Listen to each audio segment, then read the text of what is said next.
Nessa semana do Dia Internacional da Mulher, eu gostaria de comentar com vocês algumas mulheres. A gente vai ver uma inglesa, uma francesa, uma brasileira e uma americana. A gente começa com a inglesa. A Daphne du Maurier, que é uma escritora inglesa do século XX, famosíssima por causa de Rebecca. Foi filmado pelo menos 2 vezes, a mais famosa dirigida pelo Alfred Hitchcock. E é também autora desse aqui, que eu estou terminando de ler, que é excelente, O Voo do Falcão. É uma escritora que, em parte, ela se encaixa naquilo que eu chamei de gótico moderno ou suspense romântico. Mas ela não escreveu só nessa linha. A Daphne, ela tem uma escrita muito boa, inclusive muito ágil. Tá dando para perceber bem nesse livro aqui. Esse é o 4º livro que eu leio dela. E ela tem uma característica interessante que aparece em alguns dos seus romances, não em todos, mas em alguns, que é aquele elemento de um personagem que tem um grande carisma, um grande magnetismo, uma capacidade de envolver as pessoas que estão em torno deles, seduzi-las de uma certa forma, seja um homem, seja uma mulher, essa personagem. E você percebe nas histórias da Daphne que, ou quando o romance termina, você fica com aquela impressão de um personagem que é dono de um grande carisma, mas é um tanto ambíguo moralmente, e você fica na dúvida, afinal, se aquela pessoa era culpada daquelas coisas que acontecem ao longo da história, ou se era inocente. Há uma ambiguidade. Ou você lê o livro até o final e realmente percebe que todo aquele carisma, toda aquela força que o personagem tem, que esse tipo de personagem na história dela tem, é usado realmente para manipular os outros, para que os outros façam aquilo que esse personagem quer, e ele consegue isso através do seu carisma, através do seu magnetismo, de uma tal forma que ele leva aqueles que estão ao seu redor ou a se destruírem e às vezes a ele mesmo se autodestruir. Aqui, por exemplo, dá para ver isso perfeitamente. É um livro soberbo, eu comecei a ler há pouco, eu já passei da metade, faltam menos de 100 páginas agora, e está muito bom mesmo. E você tem exatamente esse tipo de elemento, que aparece no Rebecca, que aparece em Minha Prima Raquel, também dela, eu não tenho, mas eu já li, que aparece nesse aqui, mas que não aparece em todos os romances dela que eu li. Muito interessante, muito.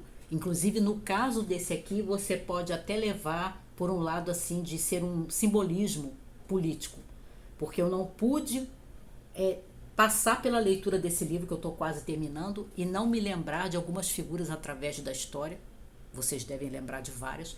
Na área da política, como elas tinham um magnetismo tal, um carisma tal, que elas conseguiam convencer os outros daquilo que elas queriam fazer, e muitas vezes levavam multidões a se destruírem e acabavam se destruindo também no processo.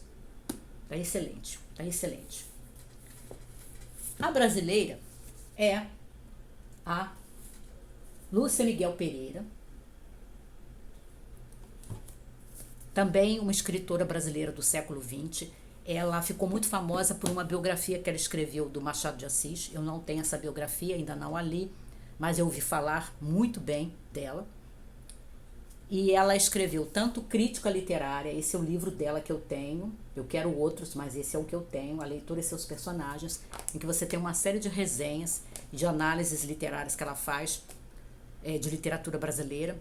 Aí você tem resenhas de obras do Lúcio Cardoso, do Franklin Távora, do Gastão Cruz, de outros escritores.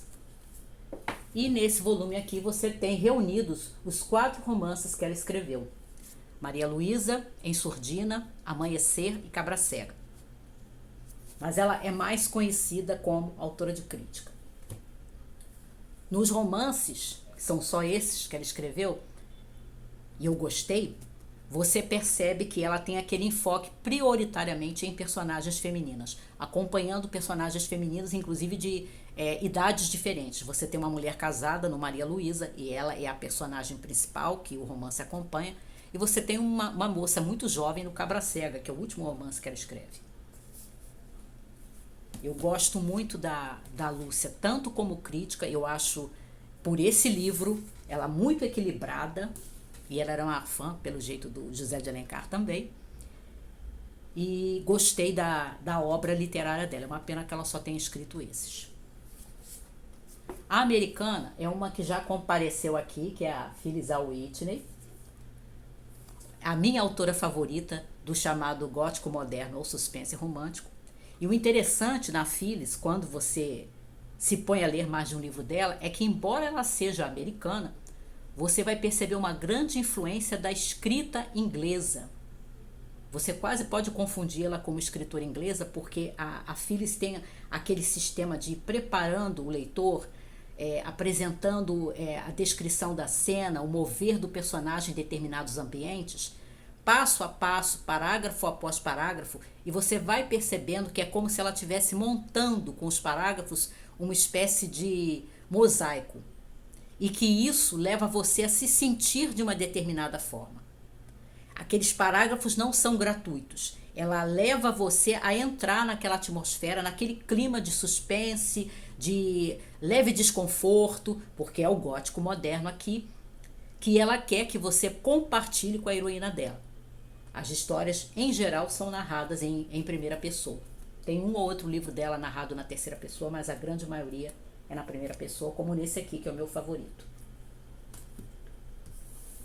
E a francesa é outra escritora do século XX também, Françoise Sagan, que ficou famosa pelo romance que ela publicou muito nova ainda, Bom Dia Tristeza, que também foi filmado, mas esse eu não li. Mas eu reli esses dias, A Mulher Pintada. E o interessante na Françoise Sagan é que ela tem um embate nos romances e nas novelas dela e nos contos entre cinismo e romantismo. Eu não posso endossar a visão de mundo que ela tem, que é uma visão, por causa do cinismo, muitas vezes assim, descrente, né, de sentimentos, né, de relacionamentos entre homens e mulheres, como se eles nunca pudessem dar certo no final, né? Sempre aquela ideia de hoje eu sou amada, amanhã não serei mais amada, ou hoje eu amo, amanhã eu posso não amar mais. Então existe esse clima nas histórias dela, esse embate entre cinismo e romantismo.